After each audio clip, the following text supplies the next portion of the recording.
Hey, welcome back to the channel, guys. Today I have a client that has a house that, I don't know, it's probably a 1999, late 90s. Has a TV cutout down here that, back in those days, not that long ago, really, we had houses built for TVs that aren't made the way they are made today. And so we're gonna fill that space with a custom built-in cabinet. So stay tuned. It's an easy way to make use of this space without remodeling the entire thing. Normally I would go into the details of how I planed this lumber and pocket jointed it and all that stuff, but a lot of you have already seen this on other videos, and if you haven't, check out some of my other videos where I'm working on cabinets. As you can see, there's a really large face. I'm gonna do the whole thing in one entire cabinet since it's just gonna be a lot more streamlined that way. This is about the maximum size of a cabinet I would build that I plan on installing. And essentially I've made it 1.5 inches narrower on each side, and that's to accommodate for the opening. These are the rails and stiles for the doors I'm making and the trim. And then over here I have the panels for the doors. I like to get all this stuff made first, anything that's two-dimensional, just so it doesn't take up much space in my shop, and then I'll move on to the cabinet boxes because that's the largest, bulkiest item to deal with. Okay, I'm getting ready to do the rails and stiles. What I'm gonna do is a tongue and groove setup for a shaker style door. There's two ways to work with this. One, the most common way, I think, is to use a shaker router bit set, which is what I've done for years until I got tired of dealing with the tear out. These will cause tear out at the corner almost every time, even if you go really slow. Plus, you can go a little too far and round the corners over on your rails and stiles. So if you don't already have a dado blade set, this is actually my preferred method now. You can get those things to be a lot more dialed than you can with rails and with your rail and style router bit set. Now, I have a Forest setup on the dado blade that's pretty expensive. I think it's about a $300-400 set. Freud makes it a set as well, which for small use, if you're not gonna be using it day in, day out every day, it's a lot more affordable. You're probably almost $50 more than these. These are probably 140, 150 bucks anyway. So that's what I do. I'll show you my setup here. I used the digital gauge here to get my blade 1/4 inch up. Now that's one of the real reasons you want to make sure your thickness of these boards is a true 0.75 inch, because then that means all you need to do is 1/4 inch off on either end, and your tongue in the middle should be 1/4 inch as well. I also ran the fence up to the edge of the blade and made sure that I could move this blade without it touching the fence so I don't ruin my fence. And that'll give me, since I have 3 stacks of 1/8 inch blades in there, that'll give me 3/8 of an inch of depth here, which is the depth of cut that I want. That's basically the math that you calculate the length of these to be is dependent upon how deep that groove is. So make sure you keep that consistent as well. Okay, those are all done. You can see there's no tear out that, with a router bit, oftentimes that happens, and you can test your depth. I did that with the first one. Those are nice and flush. So that's how you know you got your thickness right. And I'll also say this. Which hand was it? I cut those fingertips off a couple years ago with a router bit. It's the only serious injury I've had as a carpenter. Apparently I'm part alien because they grew back. Table saws are dangerous too, but I find that you're dealing with a lot more manageable torque with a table saw blade than those little tiny RPM, those little tiny bits those router bits are spinning like 20,000 plus RPMs. And oftentimes you have to get your fingers very close to them. And so I try not to use those as often as I can for not just the tear out aspect, but I value extremities. Okay, math all lines up again, 1/4 inch from the fence. You can see we're gonna cut right down the center of that for the channel for the panels. I'm also gonna run that channel on the other boards there so we can get these tongues into the grooves at the ends as well. Okay, got those grooves cut and did a little test fit, and we have perfect dimensions. So on to assembling with those panels. Okay, the way that I assemble my doors, I get the ends on first with the tongues facing out. You can see that lines up with this panel there. I don't put any glue in that channel because this is actually a pretty snug fit as it is.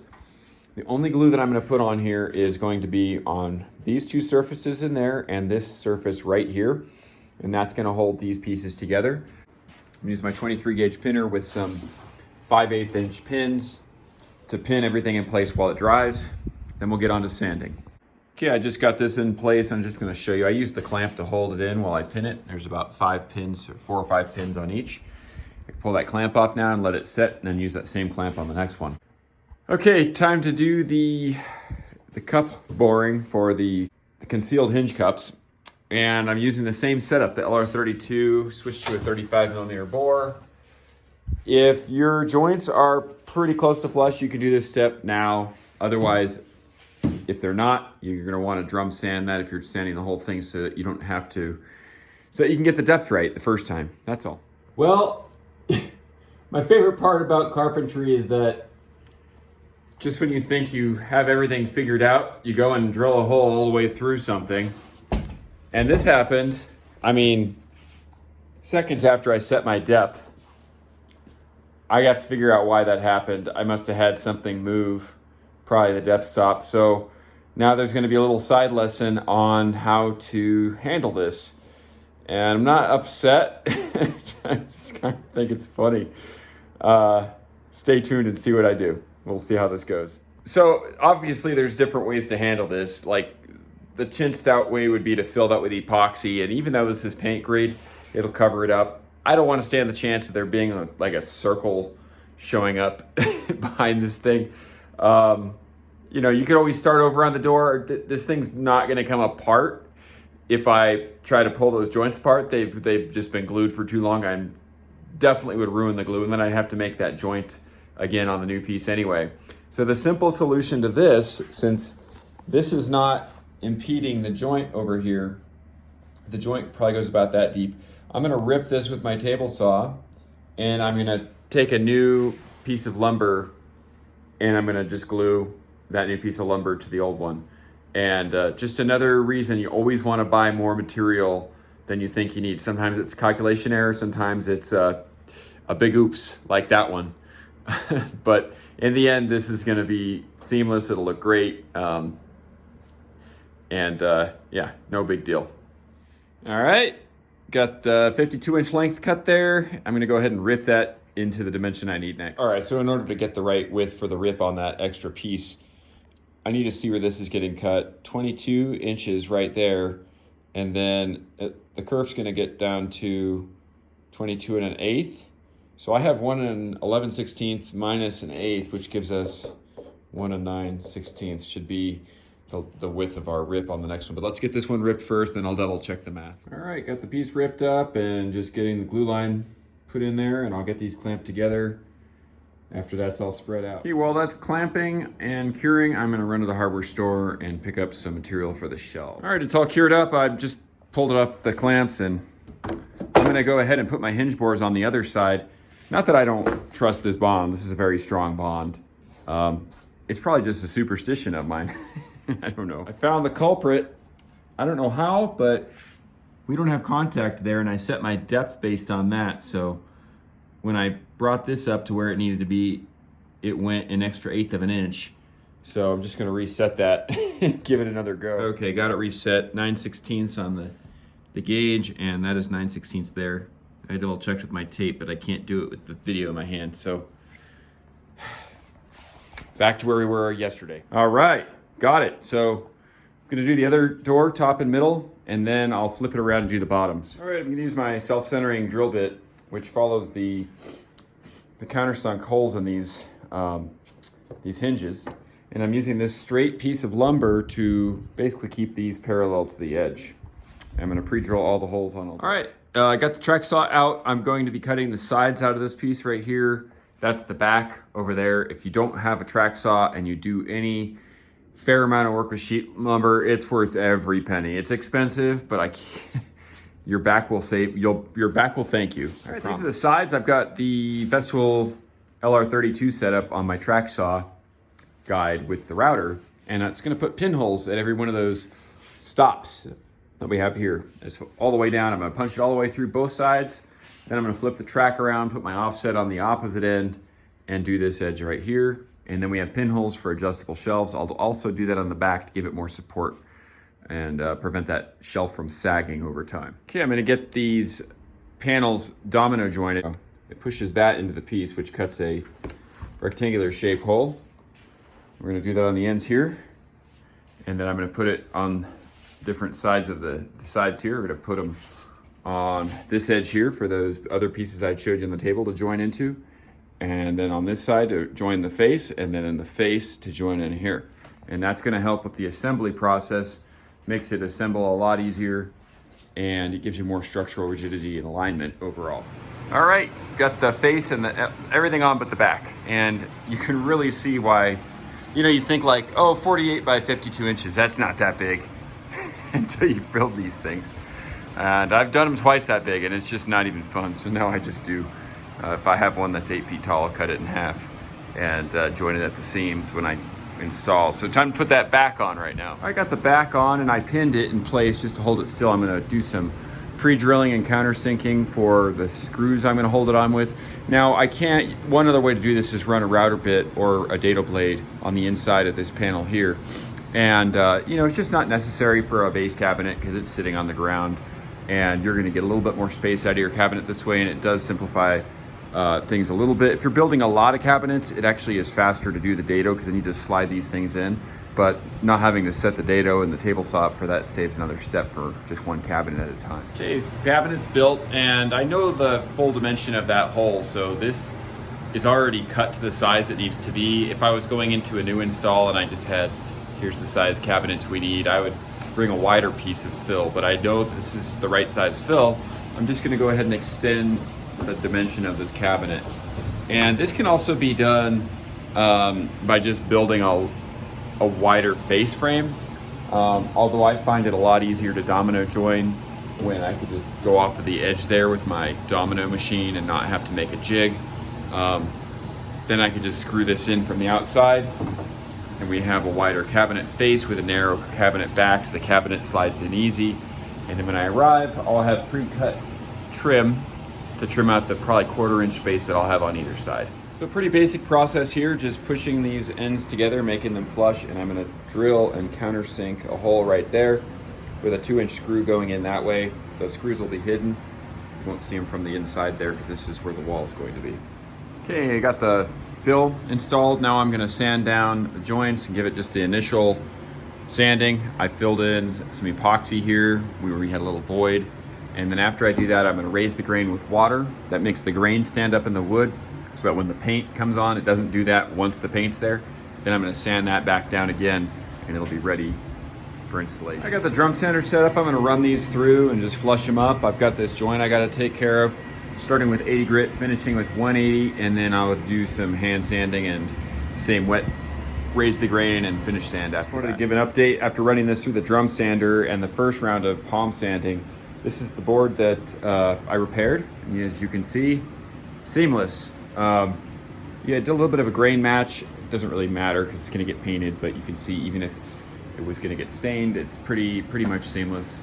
You can see here, this is one I just ran through the drum sander, and it'll leave some of these cross sanding marks on the ends that get cross grain sanded, so you do need to hit these with the palm sander afterwards, and that's what I'm doing right now. Okay, doors are final sanded, and now I'm offsetting the bottom by 1 inch. These are 2 half-inch pieces of MDF, and that's where the door is going to sit. It's going to give it a 1 inch offset from the bottom and 1 inch offset from the top, which gives me plenty of room to trim it out up top and enough space for the door to swing open on the floor once it's installed. Big cabinet. Got the doors installed and adjusted, so I'm gonna take those off. Just makes it easier for transport, but they're pre-adjusted, ready to go once I get there. Got the cabinet loaded, and now I'm gonna cut some shelves out of this MDF. I used to use melamine because that's just what most cabinets come with, but it's really just particle board with plastic coating, and it bends and bows. And I mean, MDF will eventually too if you don't support it right, but I find the MDF is much more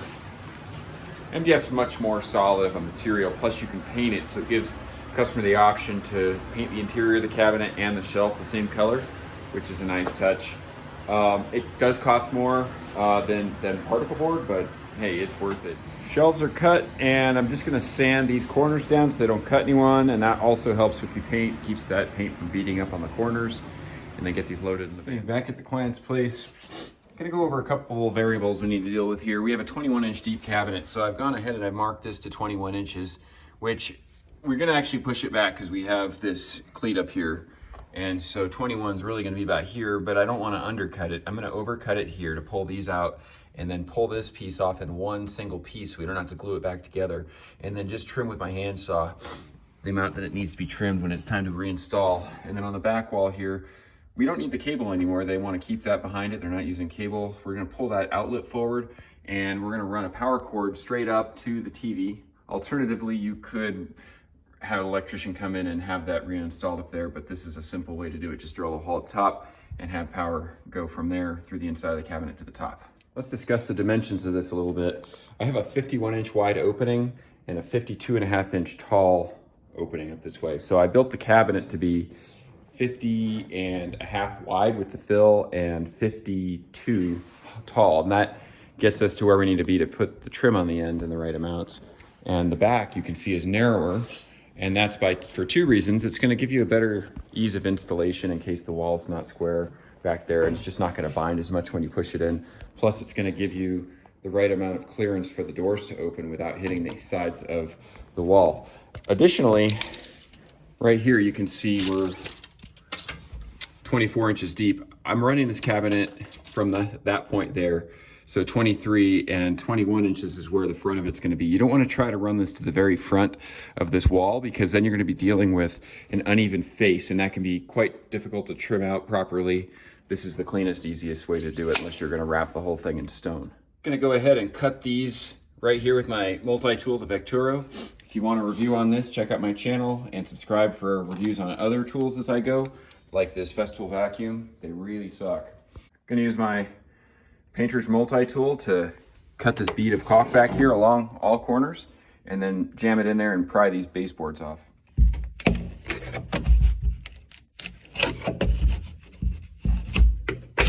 Okay, to pull that outlet forward, I marked where it needs to be on the back of this, and I'm gonna go ahead and cut that so the box goes in right there.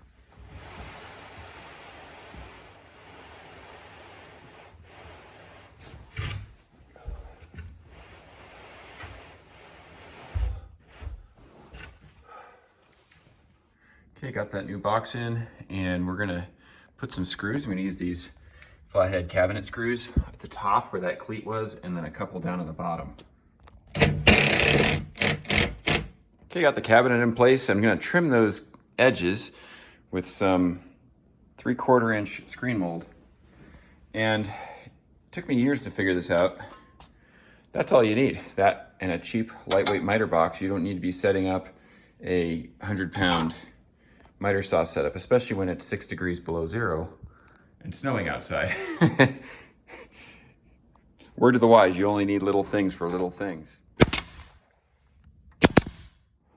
Okay, there we go. It's all trimmed out. I want to just point out up here, we had a pretty uneven drywall, so I kept the trim straight because that's going to be noticed when you close the door. It should be really flush and parallel with the door. Whereas that gap is just, I would have had to bend the trim so much you would have noticed it if I bent it. It's better just to fill that with caulk in my experience. And so the painter's gonna have to probably do a couple coats on there after it dries to make sure it doesn't shrink and bow in. Okay, gonna use a 2-inch hole saw directly above, up here into the top. And then I'll run a larger pilot through that to guide it from the other side. And that'll get our whole top and bottom nice. Drill there, cut out, and then piloted through the top, and that's going to guide my hole saw bit going back down. And we got our hole. Time to drop the power cord down. There you go. Okay, got the corners in and one of the doors. Go ahead and get that last door on and get the pins in. We'll be done. Doors are on. Shelf pins in place. Time to put the shelves in. Okay, there it is. Final product. Got the adjustable shelves in place. Back up, you can kind of see it all blends in. Now we can put the TV up top. There it is, final product. And nice simple way to fill the space with some usable cabinet area and adjustable shelves, which could also be painted, but you know, doors are gonna be closed most of the time anyway. It looks fine like that. Anyway, if you like that video, please like, share, subscribe, and if you have any questions or comments, please leave them below. And as always, have a good day. Take care.